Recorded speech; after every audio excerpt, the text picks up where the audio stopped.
Hello, this is David Nolan from Manc Noir headquarters. I'm a Fahrenheit author and I am the author of Black Moss. And this is my first novel, but it isn't my first book. Prior to this, I'd written quite a lot of books, nearly all music books. I swear I was there about Sex Pistols, Tony Wilson, really proud of this book. Simon Cowell. Sometimes you have to write what you're asked. So I'd written a lot of books and was doing okay at it and really enjoying writing them. And then a really strange thing happened. A teacher from my old school was arrested and charged with multiple historic abuse offences against boys at the school, including me.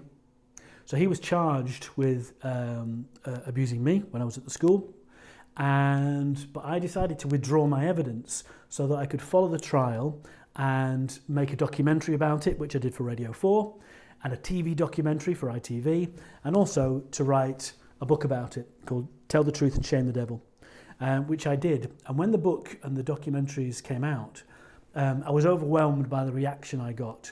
People contacting me saying, "You don't know me, but can I tell you my story?" Incredibly sad, distressing stories about what had happened to these boys when they were at the school. It's the kind of reaction that you don't really get when you write a book about Simon Cowell, to be honest with you. So I was really fired up about the subject. So I got another commission to write a book about the whole subject of historic abuse.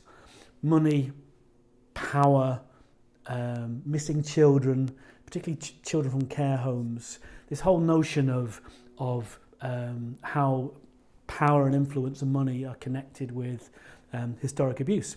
And I got a book deal, I started writing it, and 3 months in, the publishers came back to me and said, "You know that book you're writing about historic abuse and power? We don't want you to write it anymore. In fact, here's some money to piss off and not write it." I was really angry about it. So angry that I just started doing this, because I still type like that. Just writing something, anything to kind of spew this kind of anger out at me. And what came out was the first chapter of Black Moss. I'd never written fiction before in my life. I'd never tried to write fiction, but that first chapter about a reporter and a detective out at a remote reservoir, finding a child's body and then revisiting the case 25 years later, just spat out. I didn't think I'd finish it. I certainly didn't think I would get it published.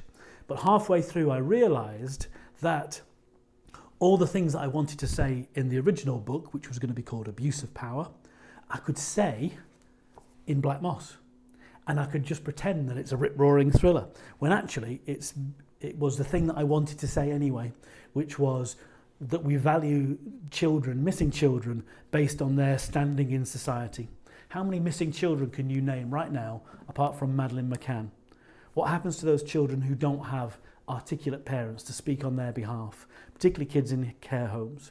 So that's what the book was about. And I drew on real life, the Strangeways riot, nearly exactly 30 years ago that happened, and I was a reporter there. I was a radio reporter, so I drew on that. So a lot of it is all based on real life, but it's mainly written out of being really angry about this situation with missing children in this country and the way that the police and the media and society treat them, particularly if they're seen as being low down the pecking order. I think it's outrageous, and that is the basis of the book. So if you haven't read it, I hope you will read it. If you want to get in touch with me and ask any questions, please do. I'd be happy to answer them. I'm at Nolan Writer on Twitter. In the meantime, thanks for listening and thanks for watching.